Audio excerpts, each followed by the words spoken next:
नाम है दोस्तों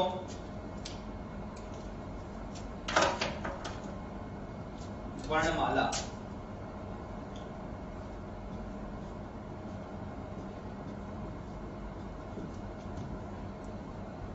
टॉपिक है आपका दोस्तों वर्णमाला। अब यदि वर्णमाला के शाब्दिक अर्थ की बात करें कि सर वर्णमाला का मतलब क्या होता है, तो दोस्तों यहाँ पर माला शब्द से तो आप भली भांति परिचित है, किंतु यहाँ पर माला किसकी दोस्तों? वर्णों की। मतलब वर्णों के एक व्यवस्थित क्रम को या वर्णों के एक सुव्यवस्थित रूप को ही क्या कहा जाता है? वर्णमाला कहा जाता है। ठीक उसी प्रकार जिस प्रकार फूलों की माला में फूलों को एक क्रम से पिरोया जाता है, या मोतियों की माला में मोतियों को एक क्रम से रखा जाता है या एक क्रम से पिरोया जाता है, उसी प्रकार वर्णमाला का मतलब क्या होता है? वर्णों का एक निश्चित क्रम या वर्णों के एक सुव्यवस्थित रूप को ही दोस्तों क्या कहा जाता है? वर्णमाला। तो एक लाइन में इसकी हम परिभाषा भी दे सकते हैं क्या कि वर्णों के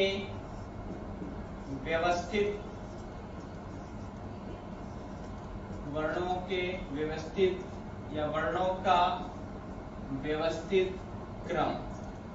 तो वर्णों का व्यवस्थित क्रम क्या कहलाता है दोस्तों? वर्णमाला कहलाता है। अब बात आती है कि सर वर्ण कितने प्रकार के होते हैं? जी हाँ दोस्तों, अब बात आती है कि वर्ण कितने प्रकार के होते हैं। यदि आप में से किसी को भी इसका आंसर पता है तो कमेंट बॉक्स में जरूर बताइए कि संपूर्ण वर्णमाला को कितने भागों में वर्गीकृत किया जाता है, या फिर हम कहें वर्ण कितने प्रकार के होते हैं। संपूर्ण वर्णमाला को कितने भागों में विभाजित किया जाता है, या वर्ण कितने प्रकार के होते हैं। तो यहाँ पर दोस्तों राइट आंसर क्या होगा? वह होगा दोस्तों दो। संपूर्ण वर्णमाला को दो भागों में विभाजित किया जाता है, अर्थात वर्ण कितने प्रकार के होते हैं? दो प्रकार के होंगे। वर्ण कितने प्रकार के होंगे? तो वर्ण दोस्तों दो प्रकार के होंगे। एक होगा दोस्तों स्वर और दूसरा क्या होगा दोस्तों? व्यंजन।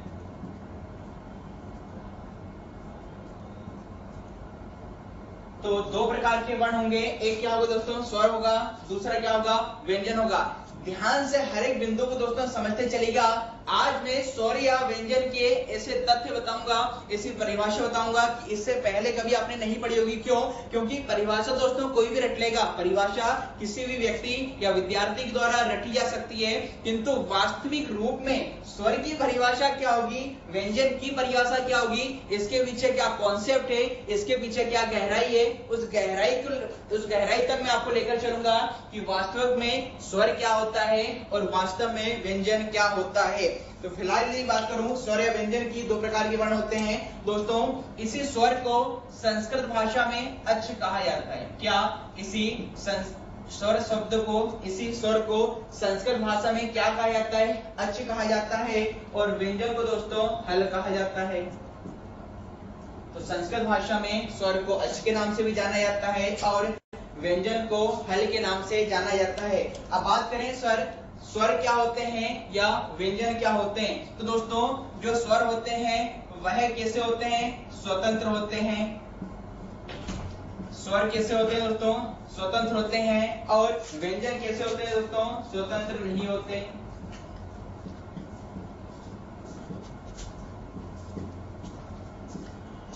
तो क्या कहा अभी तक मैंने कि दो प्रकार के वर्ण होते हैं, स्वर या व्यंजन। स्वर को संस्कृत भाषा में अच् कहा जाता है, व्यंजन को संस्कृत भाषा में हल कहा जाता है। फिर हमने कहा कि स्वर क्या होते हैं? स्वतंत्र होते हैं। और व्यंजन क्या होते हैं दोस्तों? स्वतंत्र नहीं होते। अब बात आती है सर स्वतंत्र का मतलब यहाँ पर किस चीज से है। तो जैसे दोस्तों आपको बता दें कि भारत हमारा एक स्वतंत्र देश है। भारत को 15 अगस्त 1947 को स्वतंत्रता मिली थी। भारत को 15 अगस्त 1947 को आजादी मिली थी। तो क्या उसी दिन स्वर को भी स्वतंत्रता दे दी गई थी? जी नहीं दोस्तों, ऐसा बिल्कुल नहीं है। तो फिर बात करें स्वर स्वतंत्र का मतलब फिर क्या हुआ।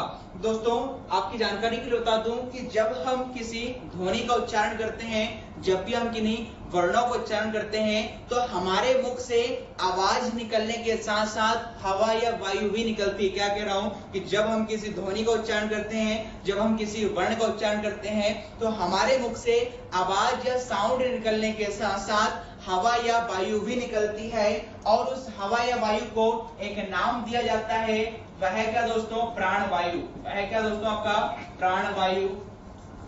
अर्थात स्वरों को स्वतंत्र कहने का आशय यह हुआ कि ऐसे वर्ण जिनके उच्चारण में मुख से निकलने वाली हवा या वायु बिना किसी रुकावट के निकलती है, बिना किसी अवरोध के निकलती है, बिना किसी बाधा के निकलती है या स्वतंत्रता पूर्वक निकलती है, तो ऐसे वर्णों को क्या बोला है दोस्तों, ऐसे वर्णों को क्या बोला जाता है, स्वर कहा जाता है। फिर से अपनी बात रिपीट कर रहा हूं कि जब हम किसी ध्वनि का उच्चारण करें, चाहे हम किसी वर्ण का उच्चारण करें, तो हमारे मुख से आवाज के साथ साथ वायु या हवा भी निकलती है और हमारे मुख से निकलने वाली हवा या वायु को एक नाम दिया जाता है, वह क्या दोस्तों, प्राणवायु। अर्थात ऐसे वर्ण जिनके उच्चारण में हमारे मुख से निकलने वाली हवा बिना किसी अवरोध के निकलती है, बिना किसी रुकावट के निकलती है या बिना किसी बाधा के निकलती है। अर्थात हम कह सकते हैं स्वतंत्रता पूर्वक हवा हमारे मुख से जब निकले तो वह ऐसे वर्ण कौन से कहलाते हैं, स्वर। और यदि इसके ठीक विपरीत मैंने क्या कहा है कि व्यंजन स्वतंत्र नहीं होते और स्वतंत्र नहीं होते, तो इससे मेरा आशय क्या होगा, इसका मेरा आशय यह हुआ कि जब हम वर्णों को उच्चारण करें और हमारे मुख से निकलने वाली वायु या हवा किसी न किसी रुकावट के साथ निकले, किसी न किसी बाधा के साथ निकले, किसी न किसी अवरोध के साथ निकले, तो जब आपकी भाषा में किसी आपकी प्राण वायु या हवा में किसी भी प्रकार की रुकावट होती है, तो ऐसे वर्णों को क्या कहा है दोस्तों, व्यंजन कहा जाता है। अब बात इतने से ही नहीं बन जाती कि व्यंजनों को उच्चारण करते समय हमारे मुख से निकलने वाली हवा में रुकावट होती है, बाधा होती है, अवरोध होती है। अभी रुकावट कैसे होगी उस तथ्य को समझिए दोस्तों। हमारे मुख में जो सबसे क्रियाशील अंग होता है वह क्या होता है, हमारी जिह्वा होती है या जीभ होती है। हमारे मुख में सबसे जो क्रियाशील अंग होता है, क्रियाशील अंग कहने का मतलब है चाहे मैं स्वर का उच्चारण करूं, चाहे मैं व्यंजन का उच्चारण करूं, सबसे ज्यादा जिस अंग का प्रयोग होता है वह क्या होती है दोस्तों, हमारी जीभ होती है। इसका मतलब ये कि जब व्यंजनों का उच्चारण किया जाता है और उच्चारण करते समय हमारी मुख से निकलने वाली हवा को हमारे मुख के कुछ अवयवों से टकराकर बाहर निकलना पड़ता है, हमारे मुख के कुछ अवयवों से स्पर्श करते हुए गुजरना पड़ता है। इस कारण हम कह रहे हैं कि व्यंजनों को उच्चारण करते समय मुख से निकलने वाली प्राण वायु या हवा में क्या होता है दोस्तों, रुकावट होती है या बाधा होती है। तो बाधा का मतलब है मुख के अवयवों से, चाहे वे जीभ से टकराए या दंत से या कंठ से या तालु से या मूर्धा से। तो ऐसे वर्ण क्या कहलाते हैं दोस्तों, व्यंजन कहलाते हैं। तो ये तो वास्तविक परिभाषा की बात करें स्वर या व्यंजन की। अब वह परिभाषा जानिए जो किताबों में दी रहती है, या वह परिभाषा जानिए जो आपको समझ में आने वाली है या जो सबसे सरल मानी जाती है। ये तो मैंने आपको अंदर का तथ्य बताया है, क्योंकि यह परिभाषा किताबों में नहीं दी रहती।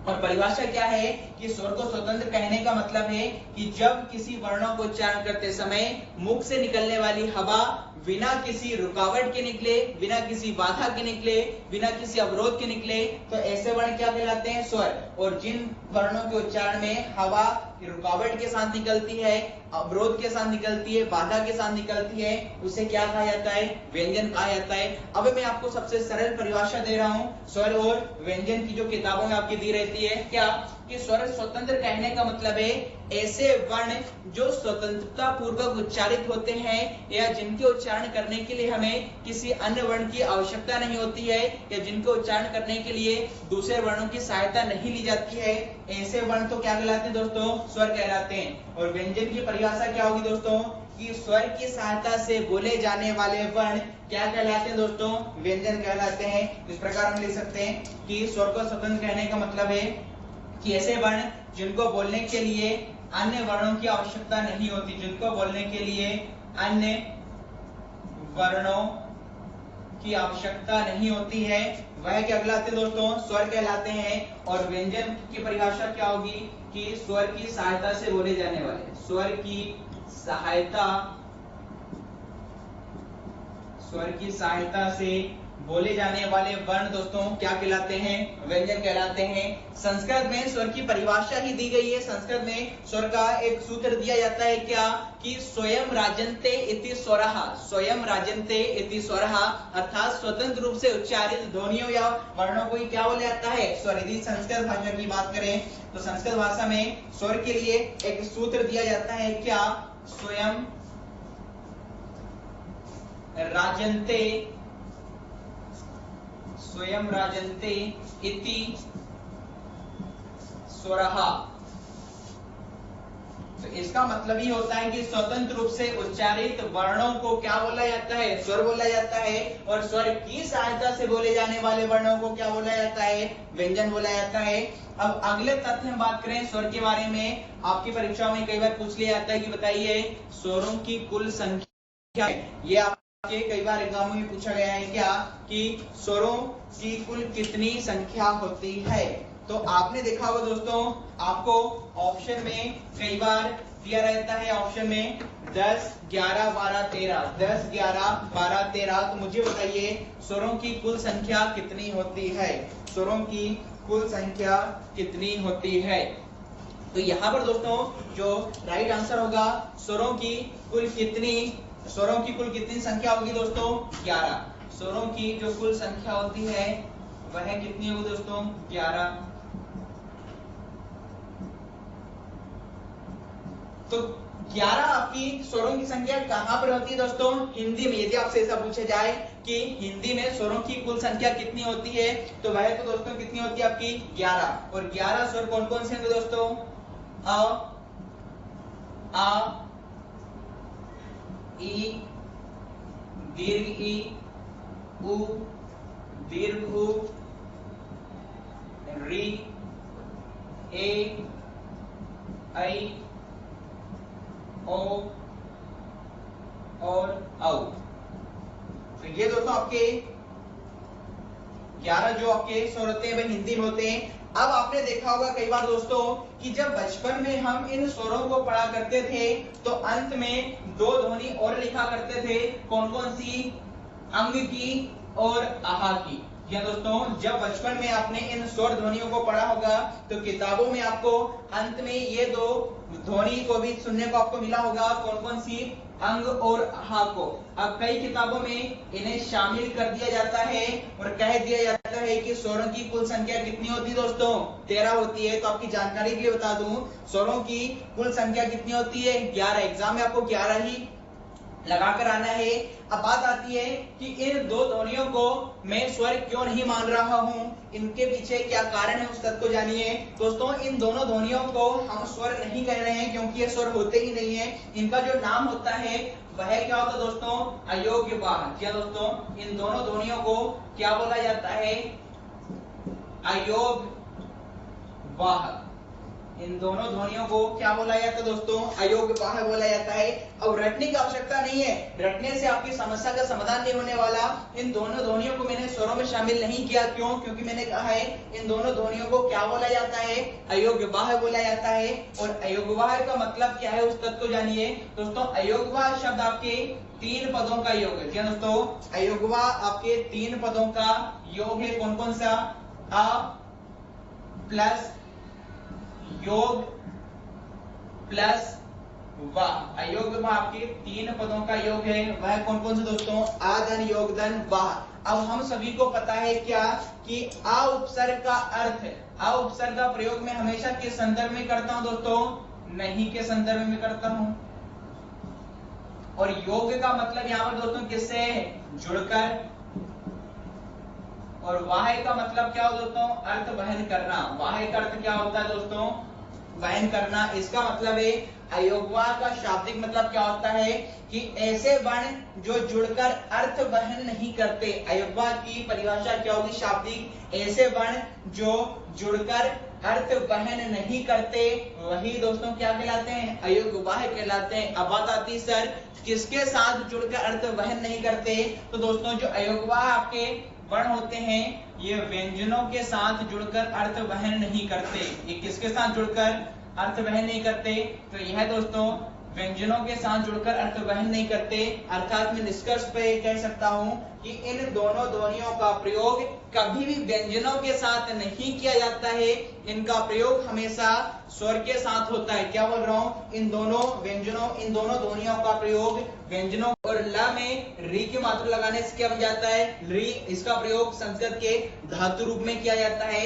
इस प्रकार मूल भाषा में पूछें तो मूल भाषा का मतलब किससे दोस्तों? संस्कृत भाषा में कुल कितने स्वर माने जाते हैं? 13। किंतु हिंदी में दोस्तों 11 स्वर होते हैं। अंग आह को स्वर नहीं माना जाता। अब तो स्वरों की तो हमने चर्चा कर ली कि भाई स्वर क्या होते हैं? जो स्वयं उच्चारित होते हैं, जिनको उच्चारण करने के लिए वर्णों की आवश्यकता ना हो। कुल संख्या की बात करें तो संख्या कितनी होती है? 11। और ये 11 संख्या दोस्तों कहां पर होती है दोस्तों? हिंदी में। हिंदी में आपकी 11 स्वर होते हैं। वहीं संस्कृत भाषा में पूछे तो मूल भाषा में कितने स्वर होते हैं? 13। दो अन्य कौन कौन से होते हैं? तो द्री का दीर्घ रूप आपका ये होगा और एक स्वर होता है आपका लृ। इस प्रकार संस्कृत में कितने प्रकार के स्वर हो जाते हैं दोस्तों? आपका 13। अब हम बात करते हैं दोस्तों व्यंजनों की। क्या कि व्यंजनों की कुल संख्या कितनी होती है? जी हाँ दोस्तों, स्वरों की संख्या तो 11 होती है और यदि व्यंजनों की संख्या आपसे पूछे तो व्यंजनों की कुल संख्या कितनी होती है? कमेंट बॉक्स में बताइए फटाफट, व्यंजनों की कुल संख्या कितनी होती है? तो राइट आंसर कितना होगा दोस्तों आपका? 33 या 33। 33 या 33। तो हिंदी में आपके स्वर तो 11 होते हैं किंतु व्यंजन कितने हैं? तो दोस्तों आपके 33 होते हैं। अब दोस्तों स्वर और व्यंजन से ये बेसिक इंफॉर्मेशन या जानकारी आपको मिली है स्वर या व्यंजन की। अब यहाँ से दो प्रश्न मैं आपको दे रहा हूँ। देखने में दोस्तों बहुत ही आसान है किंतु कई बार आपकी परीक्षाओं में कंफ्यूजन पैदा करते हैं। वो दो प्रश्न कौन कौन से हैं उस चीज को ध्यान समझिए। स्वर या व्यंजन से जो दो प्रश्न आपको कई बार कंफ्यूज करने के लिए दिए जाते हैं उसको जानिए।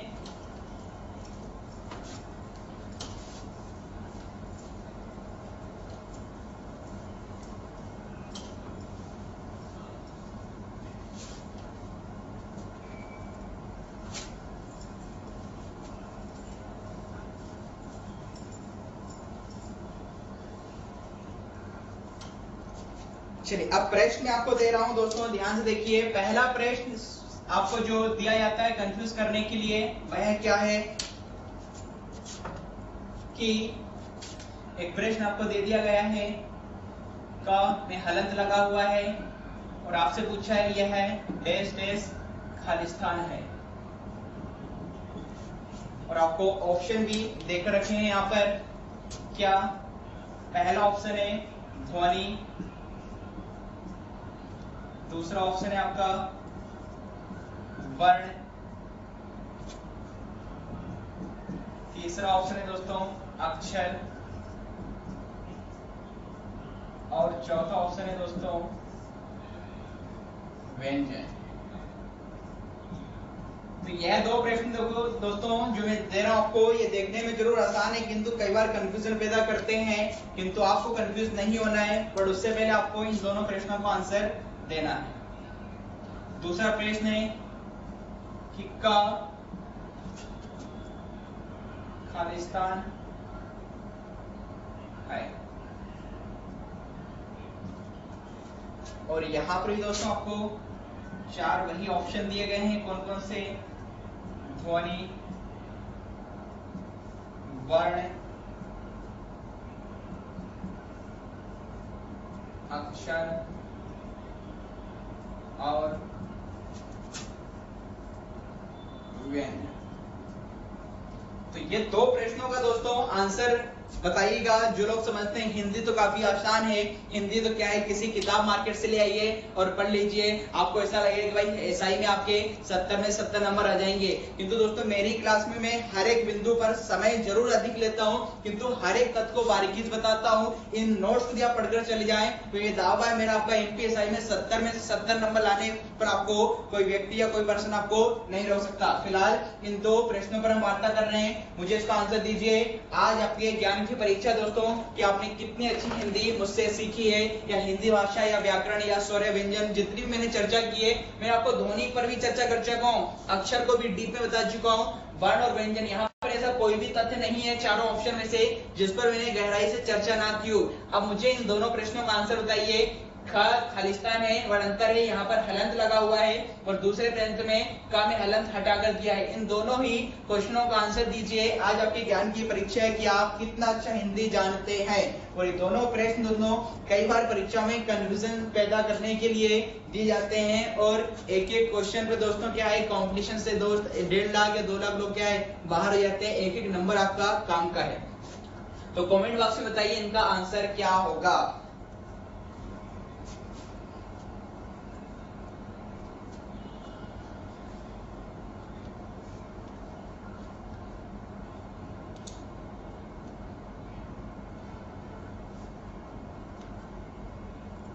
चलिए, तो पहले वाले के आंसर की बात करें कि यहाँ पे जो का के नीचे हलंत लगा हुआ है, और आपसे पूछा है का ये हल वाला रूप दोस्तों खालिस्तान होगा।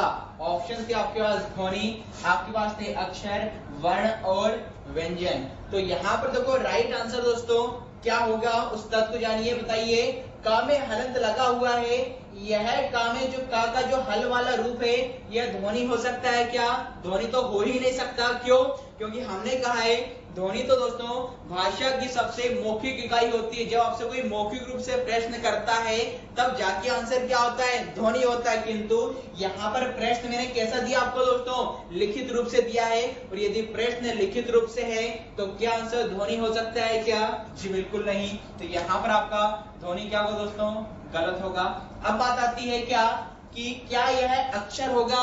तो दोस्तों बताइए, का ये हल वाला रूप क्या अक्षर होगा क्या? जी बिल्कुल नहीं। यहाँ पर क्या अक्षर भी नहीं होगा। क्यों? क्योंकि जब मैंने आपको अक्षर पढ़ाया था तब एक बात कही थी कि जितने भी स्वर होते हैं सारे के सारे जो स्वर होते हैं वह वर्ण भी होते हैं और अक्षर भी होते हैं, किंतु एक व्यंजन अक्षर तभी बनता है जब उसमें किसका समावेश हो दोस्तों, स्वर का। क्या कह रहा हूं, एक अक्षर एक वर्ण अक्षर तभी बनता है जब वह किससे मिलकर बनता है, स्वर से। और यहाँ पर आप देखेंगे का आपका स्वर रहित है, का में हलंत है, इसका मतलब है इसमें स्वर नहीं है, क्योंकि हमने कहा कि आपका दोस्तों नहीं हो सकता। अब बात करें कि अक्षर नहीं होगा, अगला ऑप्शन क्या दोस्तों, वर्ण, और अगला ऑप्शन क्या दोस्तों, व्यंजन। तो बताइए क्या यह व्यंजन होगा क्या? जी बिल्कुल नहीं, क्योंकि अभी मैंने कहा है व्यंजन की परिभाषा क्या होती है कि स्वर की सहायता से बोले जाने वाले या स्वर की सहायता से लिखे जाने वाले वर्ण क्या कहलाते हैं दोस्तों, व्यंजन कहलाते हैं। उन्हें आप देखेंगे इसका में स्वर नहीं है, इस कारण यह दोस्तों क्या होगा, व्यंजन भी नहीं होगा। इसका मतलब है यहाँ का जो का हल वाला रूप है यह दोस्तों क्या कहलाएगा, वर्ण। यहाँ पर वर्ण इसका क्या होगा दोस्तों, राइट आंसर। जिन लोगों ने भी इसका वर्ण आंसर सही दिया है इज द राइट आंसर। का हल वाला रूप यहाँ पर दोस्तों क्या होगा, वर्ण होगा। चलिए अब दूसरे प्रश्न की ओर लेकर चलें, क्योंकि ये तो थोड़ा और डिफिकल्ट है आपके लिए। अब डिफिकल्ट भी क्यों है उसकी गहराई को समझिए, या फिर जिन लोगों ने अच्छे से समझा होगा उनके लिए तो ये आसान होगा। अब का से मैंने हलंत हटा दिया और आपसे बोल रहा हूं कि अब ये क्या है, तो अगेन आप देखेंगे क्या ध्वनि हो सकता है क्या? नहीं, क्योंकि मैंने प्रश्न आपको लिखित रूप से दिया है। ध्वनि तो भाषा की मौखिक ही होती है, इसका मतलब है यहाँ पर ध्वनि आपका आंसर नहीं हो सकता।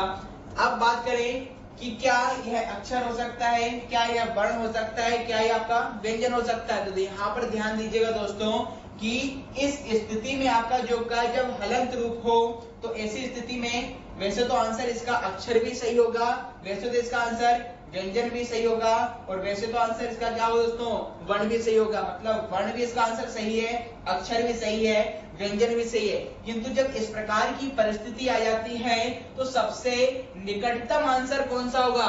सबसे निकटतम आंसर या सबसे एक ऐसा आंसर जो इसके सबसे करीब हो, तो वह क्या होगा दोस्तों, व्यंजन। क्योंकि हमने कहा था कि व्यंजन क्या होते हैं दोस्तों, स्वर की सहायता से बोले जाते हैं, स्वर की सहायता से लिखे जाते हैं। इस का वर्ण में दोस्तों यदि मैं इसके स्वर रहित करूं तो आपको कौन सा स्वर मिलेगा दोस्तों, आ। क्योंकि हमें पता है प्रत्येक व्यंजन के उच्चारण में अ स्वर छिपा होता है, और अ स्वर छिपे होने के कारण इसमें स्वर का समावेश है, इस कारण हमारा आंसर दोस्तों क्या होगा, व्यंजन। तो जिन लोगों ने इसका आंसर व्यंजन लगाया है इज द राइट आंसर, क्योंकि वैसे तो इसका आंसर दोस्तों अक्षर भी सही है और वर्ण भी सही है, किंतु सबसे निकटतम इस प्रकार की स्थिति उत्पन्न होने पर आप सबसे निकटतम उत्तर की ओर चलिए। तो सबसे निकटतम उत्तर क्या होगा दोस्तों? व्यंजन। अब यह व्यंजन सबसे निकटतम उत्तर क्यों है, उस तथ्य को दोस्तों गहराई से समझिए। क्या कि मैंने व्यंजन को सबसे निकट क्यों माना है, उसके एक उदाहरण के माध्यम से समझ सकते हैं। क्या कि यदि आपको किसी ने दे दिया हिमालय, एक शब्द आपको दे दिया गया है हिमालय, और आपसे बोला गया है कि भाई हिमालय में कौन सी संधि है, आपसे पूछा गया है हिमालय में कौन सी संधि है, ठीक है ना। अब ऑप्शन पहले देखिए फिर आंसर दीजिए दोस्तों। हिमालय में कौन सी संधि है, और चार ऑप्शन आपको दे दिए गए। क्या? स्वर संधि, दूसरा व्यंजन संधि, तीसरा विसर्ग संधि, चौथा दीर्घ संधि। अब मुझे बताइए इन चारों ऑप्शन में से हिमालय शब्द में दोस्तों कौन सी संधि होगी? क्या स्वर संधि होगी, क्या व्यंजन संधि होगी, या विसर्ग संधि होगी, या दीर्घ संधि होगी? तो यहाँ पर भी वही कंफ्यूजन होगी जो कंफ्यूजन हमें यहाँ पर हुई थी। क्या कि क्या वैसे अक्षर भी है, व्यंजन भी और वर्ण भी है, किंतु सबसे निकटतम आंसर व्यंजन है। और व्यंजन क्यों है? क्योंकि इसके अंदर किसका समावेश है? स्वर है, और हमें पता है स्वर की सहायता से बोले जाने वाले वर्ण अपने आप में क्या बन जाते हैं दोस्तों?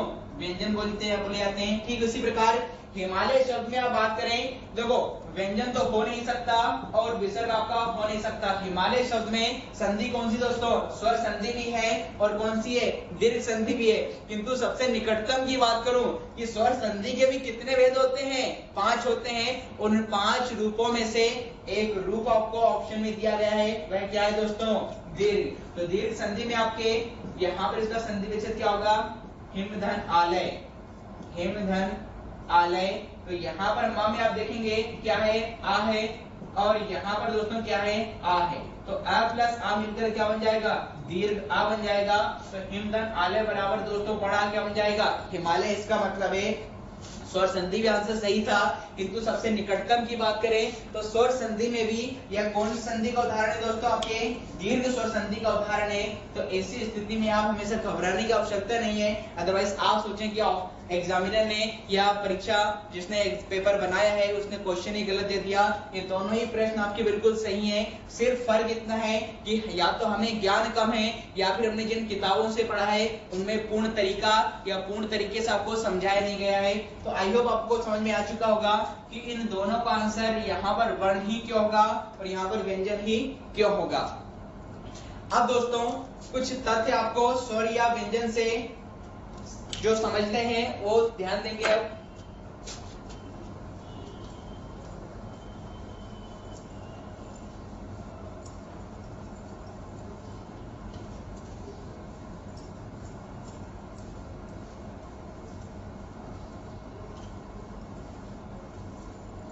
स्वर या व्यंजन से, जी दोस्तों अभी मैंने स्वर और व्यंजन की परिभाषा बताई थी।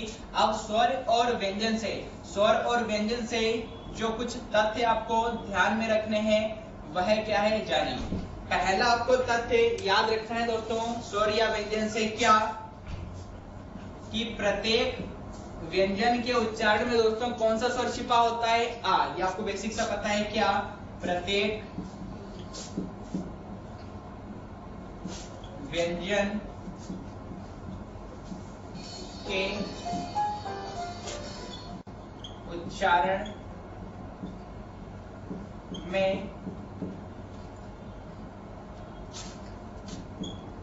अस्वर छिपा होता है।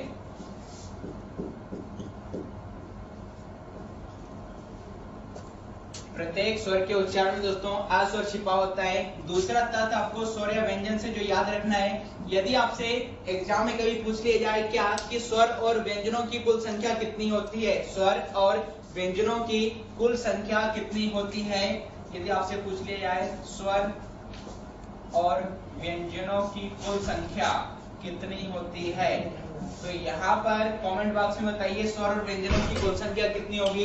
तो हमने अभी देखा था स्वर कितने होते हैं दोस्तों 11, व्यंजन कितने होते दोस्तों आपके 33। इस प्रकार 11 और 33 आंसर कितना होगा दोस्तों 44 या 44। जब संयुक्त रूप से पूछे एग्जाम में कि बताइए स्वर या व्यंजनों की कुल संख्या कितनी होती है, तो आंसर दोस्तों क्या आएगा 44। और इस 44 में से 11 क्या होते हैं दोस्तों आपके स्वर होते हैं और व्यंजन कितने होते हैं आपके 33 होते हैं। तो दोनों का संयुक्त रूप से पूछे तो आंसर कितना होगा दोस्तों आपका 44 होगा। और तीसरा जो तथ्य आपको याद रखना है वह क्या है कि संस्कृत भाषा में स्वर को क्या कहा जाता है, अच कहा जाता है। यह भी कभी कभी आपकी परीक्षा में पूछ लिया जाता है। संस्कृत भाषा में स्वर को अच कहा जाता है और व्यंजन को क्या कहा जाता है दोस्तों, हल कहा जाता है। यह भी आपको मैं पहले बता चुका हूँ कि स्वर को संस्कृत भाषा में अच कहा जाता है और व्यंजन को दोस्तों क्या कहा जाता है, हल कहा जाता है। अब लास्ट या जो महत्वपूर्ण पॉइंट है चौथे नंबर पे वह क्या है कि प्रत्येक स्वर व व्यंजन, प्रत्येक स्वर व व्यंजन अपने आप में वर्ण होता है। प्रत्येक स्वर व व्यंजन अपने आप में वर्ण होता है, किंतु प्रत्येक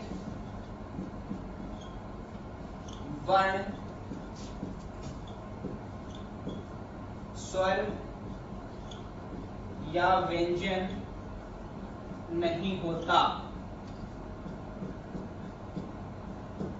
अभी चौथी जो तथ्य आपको दिया गया दोस्तों, इस तथ्य को ध्यान से देखिए, बाकी तीन तो आपको क्लियर होंगे। चौथा तथ्य मैंने लिखा है कि जितने भी स्वर होते हैं, जितने भी व्यंजन होते हैं, वो तो अपने आप में दोस्तों क्या होते हैं, वर्ण होते हैं। जो दो प्रश्न मैंने आपसे पूछे थे क वाले, उसका आंसर कहीं ना कहीं यहाँ से आपको और अच्छे से क्लियर हो जाएगा। क्या कि जितने भी स्वर होते हैं, जितने भी व्यंजन होते हैं, सबसे पहले ये अपने आप में क्या होते हैं दोस्तों, वर्ण होते हैं। फिर हमने कह दिया किंतु प्रत्येक वर्ण स्वर या व्यंजन नहीं होता। मतलब प्रत्येक वर्ण यदि स्वर है तो व्यंजन नहीं होगा, और व्यंजन है तो क्या नहीं होगा दोस्तों, स्वर नहीं होगा। जैसे उदाहरण से समझे इस चीज को, क्या इस चीज को उदाहरण से समझा जाए कि हमने कहा था कि जो वर्ण होते हैं वह कितने प्रकार के होते हैं, दो प्रकार के होते हैं, स्वर और व्यंजन। अब चौथे वाले तत्व को उदाहरण के माध्यम से समझिए। क्या, जैसे यहाँ पर दोस्तों मैंने आपसे एक स्वर लिखा है दोस्तों आ, एक व्यंजन लिख दिया दोस्तों का। अब मुझे बताइए यहाँ पर आ अपने आप में क्या है, स्वर है। यहाँ पर आ अपने आप में क्या दोस्तों, स्वर है। और स्वर होने के साथ साथ यह क्या है दोस्तों, वर्ण भी है। इसी प्रकार बात करूं क की, तो क अपने आप में पहले क्या है, व्यंजन है। और व्यंजन होने के साथ साथ यह क्या है दोस्तों, आपका वर्ण। इसलिए मैंने कहा था क्या कि प्रत्येक स्वर या व्यंजन अपने आप में क्या होता है, वर्ण होता है। जिस प्रकार से आपको उदाहरण के माध्यम से आपको बता रहा हूं कि प्रत्येक जो स्वर होता है अपने आप में वर्ण होता है, इस प्रकार प्रत्येक व्यंजन अपने आप में क्या होता है, वर्ण होता है। किंतु इसके अपोजिट बात करूं क्या कि यदि यहाँ पर अब मैं अपोजिट बोलूं कि आ अपने आप में पहले क्या है, वर्ण है। आ अपने आप में क्या है, वर्ण है। और वर्ण होने के साथ साथ क्या है, स्वर है। अब यदि अस्वर है तो व्यंजन हो सकता है क्या, नहीं। इसी प्रकार क की बात करूं तो क अपने आप में क्या है, वर्ण है। और वर्ण होने के साथ साथ यह क्या है, व्यंजन है। और यदि क व्यंजन है तो स्वर हो सकता है क्या, नहीं। इसलिए हमने उल्टा लिख के रखा है किंतु प्रत्येक वर्ण आपका स्वर या व्यंजन नहीं हो सकता। मतलब यदि स्वर है तो व्यंजन नहीं होगा, और व्यंजन है तो दोस्तों क्या है, स्वर नहीं होगा। इस प्रकार से ये चार तत्व आपको स्वर और व्यंजनों से आपको दोस्तों याद रखना है। चलिए अगले उसकी तत्व की ओर चलें।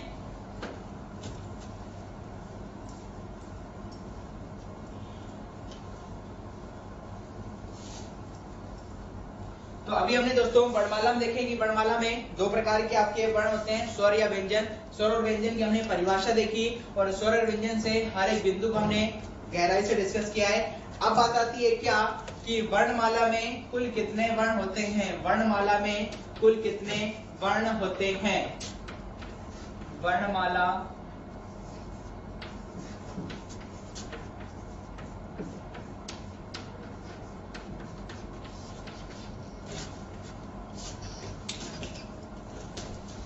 वर्णमाला में कुल कितने वर्ण होते हैं।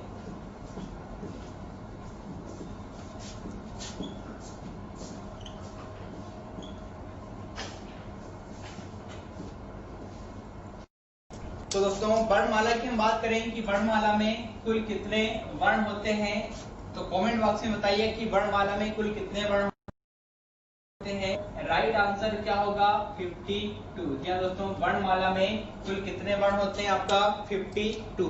अब 52 जो आपके वर्ण होते हैं वह क्या क्या होंगे, तो दोस्तों वह जानिए। हमें पता है स्वर कितने होते हैं दोस्तों 11।